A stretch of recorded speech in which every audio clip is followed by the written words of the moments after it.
សូមស្វាគមន៍មកកាន់ហាងមី Flash News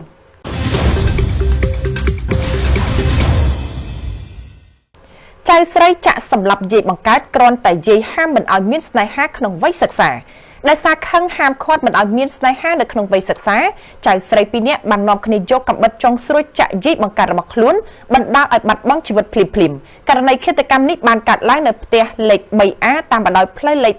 620 ភូមិកណ្ដាលសង្កាត់ច្បារអំពៅទី 2 ខណ្ឌច្បារអំពៅរាជធានីភ្នំពេញសមត្ថកិច្ចបានដឹងថាបន្ទាប់ពីបានចុះទៅត្រួតពិនិត្យសពជនរងគ្រោះឈ្មោះទីគង់ភេទស្រីអាយុ64ឆ្នាំមុខរបស់លក់ដូរឃើញមានស្លាកស្នាមកាំបិតចាក់ពីក្រោយខ្នងរួចមកទើបកម្លាំងសមត្ថកិច្ចបើកការស្រាវជ្រាវរហូតឈានទៅដល់ការខាត់ខ្លួនជនដែកដល់2នាក់ដែលជាចៅស្រីបង្កើតស្នាក់នៅជាមួយគ្នាគឺឈ្មោះសេងច័ន្ទបរមីអាយុ19ឆ្នាំនិងឈ្មោះសេងហេងសានីតាអាយុ18ឆ្នាំតាមចម្លើយសារភាពពីជនសង្ស័យទាំងពីរនាក់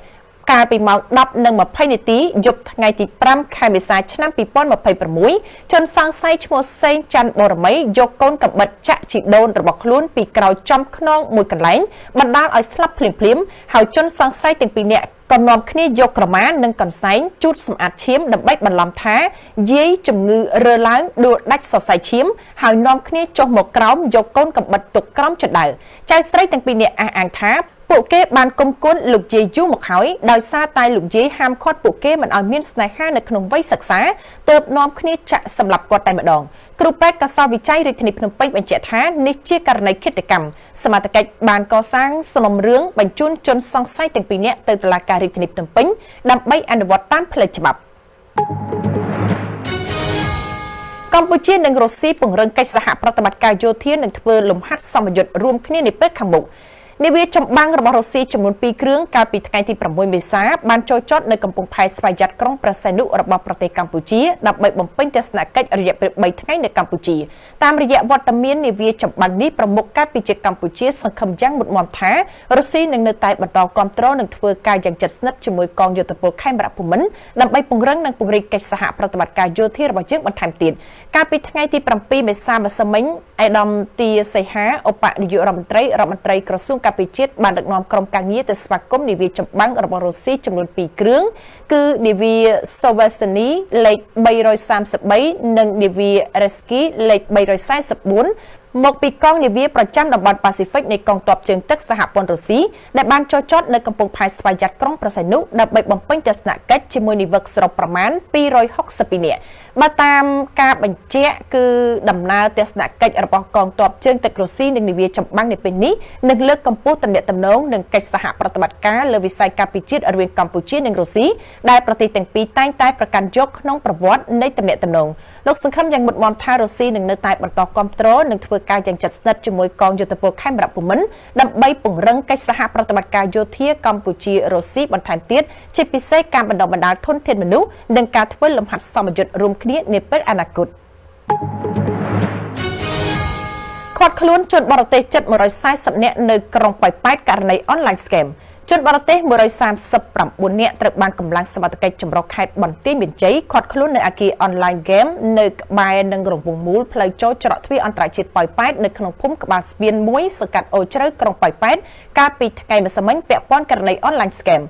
សមត្ថកិច្ចបានឲ្យដឹងថាជនបរទេសទាំង140នាក់រួមមានជនជាតិចិនវៀតណាមឥណ្ឌូនេស៊ីបាន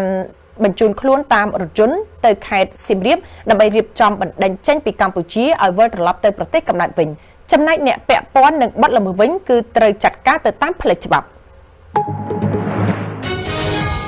អាមេរិកផ្ដល់ជំនួយ$36 លានដើម្បីពង្រឹងវិស័យសុខាភិបាលនៅកម្ពុជានិងសហរដ្ឋអាមេរិកបានផ្ដើមកិច្ចសហប្រតិបត្តិការថ្មីមួយផ្នែកគឺទៅលើផ្នែកវិស័យសុខាភិបាលដែលបានចុះហត្ថលេខាលើអនុស្សរណៈយោគយល់រយៈពេល5ឆ្នាំដែលមានគោលបំណងជួយឲ្យកម្ពុជាឈានទៅរកអធិបតេយ្យភាពពេញលេញនៅក្នុងវិស័យសុខាភិបាលរួមមានការលុបបំបាត់ជំងឺគ្រុនចាញ់និងការប្រយុទ្ធប្រឆាំងនឹងជំងឺអេដស៍របេងនិងជំងឺឆ្លងជាដើមនេះបញ្យងតាមក្រុមប្រឹក្សាអភិវឌ្ឍកម្ពុជាបានឲ្យដឹង លោកទេសរដ្ឋមន្ត្រីឈៀងយ៉ាណារ៉ាអនុប្រធានទី2នៃក្រុមប្រឹក្សាអភិវឌ្ឍកម្ពុជានិងលោកសាស្ត្រាចារ្យឈៀងរ៉ារដ្ឋមន្ត្រីក្រសួងសុខាភិបាលជាមួយនឹងលោកស្រីភិរៈធីរី Brigade Walker បានចុះហត្ថលេខាលើអនុសារណៈយោគយល់រយៈពេល5ឆ្នាំពង្រឹងផ្នែកសុខាភិបាលនៅកម្ពុជា